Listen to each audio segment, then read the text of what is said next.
All India Muslim federation के वरिष्ठ महासचिव ने कहा, शिक्षा पर काम करती हैं। हाजी मोहम्मद रिजवी एडवोकेट ने कहा, जुलाई माह में स्कूल चलो अभियान चलाया जाता है। उर्दू भाषा की तरक्की के लिए उर्दू प्रदेश बनाया जाए। रामपुर में कोविड-19 की दवा आने पर स्वागत करते हुए धार्मिक स्कूलों को खोल दिया जाए। मंदिर, मस्जिद एवं गुरुद्वारे, गिरजाघर आज़ाद कर देना चाहिए।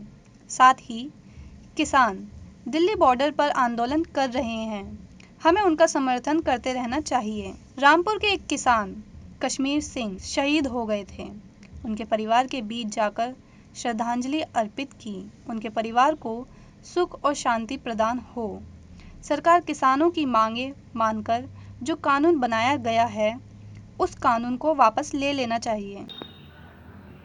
नमस्कार, मैं ज़मीर रिजवी साहब एडवोकेट से कुछ जानकारी लूँगा।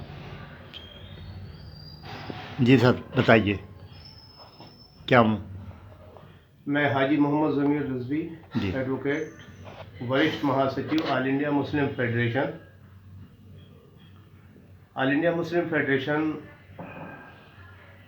एक ऐसी गैर सियासी संगठन है जो कि भारत में 1980 से मुसलमानों और तमाम ही संप्रदाय के लोगों में एकता के लिए, शिक्षा के लिए काम कर रहा है, ताकि मुसलमानों में आर्थिक पिछड़ापन शिक्षा की वजह से है, क्योंकि तालीम हासिल मुसलमान बच्चे बच्चियां बहुत कम करते हैं, क्योंकि उनके परिवार के लोग, उनके माँ बाप इतनी उनकी हालत अच्छी नहीं है कि जो बच्चों को आगे पढ़ा सके।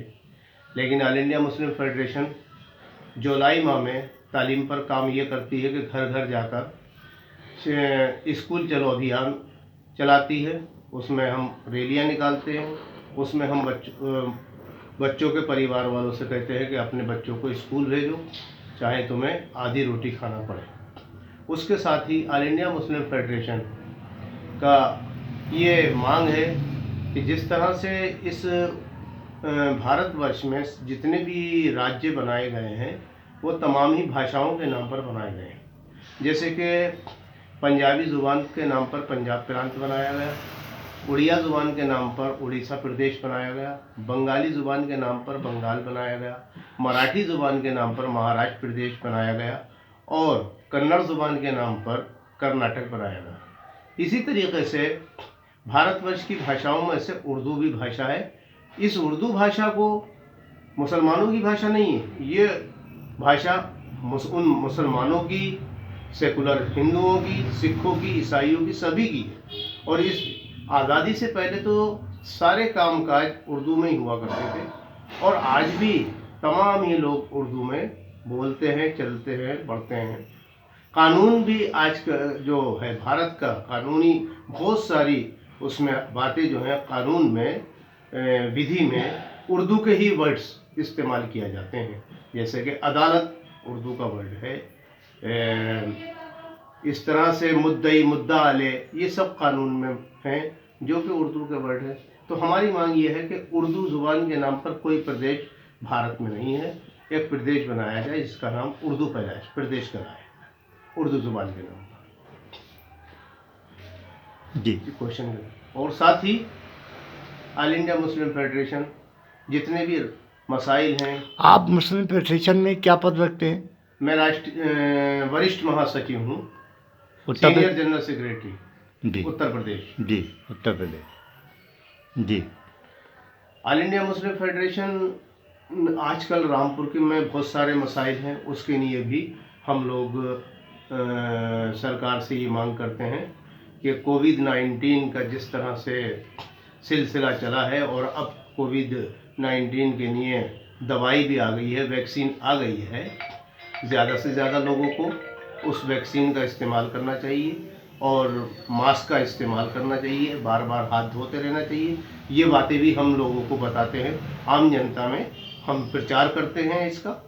लेकिन साथ ही हम ये भी कहेंगे सरकार से कि जिस तरह से सरकार ने उत्तर प्रदेश में मेले लगाए जा रहे हैं और बाज़ार खुल गए हैं, तो उत्तर प्रदेश में इबादत गाहें मंदिर, मस्जिद, गुरुद्वारों को फ्री कर दिया जाए, खोल दिया जाए, ताकि वहाँ पर जनता आसानी से इबादत कर सके। ये किसानों का क्या मामला है? किसानों के ने क्या समर्थन दे रहे हैं? क्या बात करते हैं किसानों की? देखिए, किसानों का करीब 50 दिन से ज़्यादा हो गया, जो कि दिल्ली के बॉर्डर पर, सिंघू बॉर्डर पर और गाज़ीपुर बॉर्डर पर किसान जमे हुए हैं अपनी मांगों के सिलसिले में। कृषि से संबंधित एक विधेयक लोकसभा और राज्यसभा में बिल लाया गया और उस कानून को पास कर दिया गया, लेकिन जब किसानों ने ये कानून पढ़ा और उनके समझ में आया कि ये तो हमारे खिलाफ है, तो और सरकार से कहा गया कि इसको वापस ले लो, तो सरकार ने नहीं माना। उसके खिलाफ देश के सारे किसान आज दिल्ली के बॉर्डरों पर धरना दे रहे हैं, जमे हुए हैं और अपनी मांगें सरकार से मंगवा रहे हैं। उसी सिलसिले में उसमें उनके परिवार के भी लोग हैं, बच्चे भी हैं, बूढ़े भी हैं और काफ़ी किसान जो हैं शहीद हो चुके हैं। इतना टाइम हो गया किसानों को, तो सरकार को तो चाहिए कि मान लेना चाहिए। रामपुर के भी एक किसान कश्मीर सिंह की जान जा चुकी है। हम उनके घर पर गए, अफसोस जाहिर किया और ऑल इंडिया मुस्लिम फेडरेशन ने समर्थन दिया है कि सरकार को किसानों की मांग मान लेनी चाहिए, किसानों के जो हक हैं उनको मिलना चाहिए। अब देखिए कि एमएसपी जो सरकार ने निकाला है धान का 1865 रुपये निकाला, लेकिन किसान का धान मार्केट में 1865 का क्या 1100-1200 रुपये का बिका, वो भी नहीं बिक रहा है। तो किसान को बहुत हानि हो रही है। इस महंगाई के दौर में किसान अपनी खेती किस तरह से करता है, अपनी पैदावार कितनी मजबूरी में करता है, लेकिन उसको उसका वाजिब दाम नहीं मिलता। इसीलिए इन मांगों के समर्थन में ऑल इंडिया मुस्लिम फेडरेशन ने किसानों के हक में समर्थन दिया है। ठीक है साहब, धन्यवाद, शुक्रिया।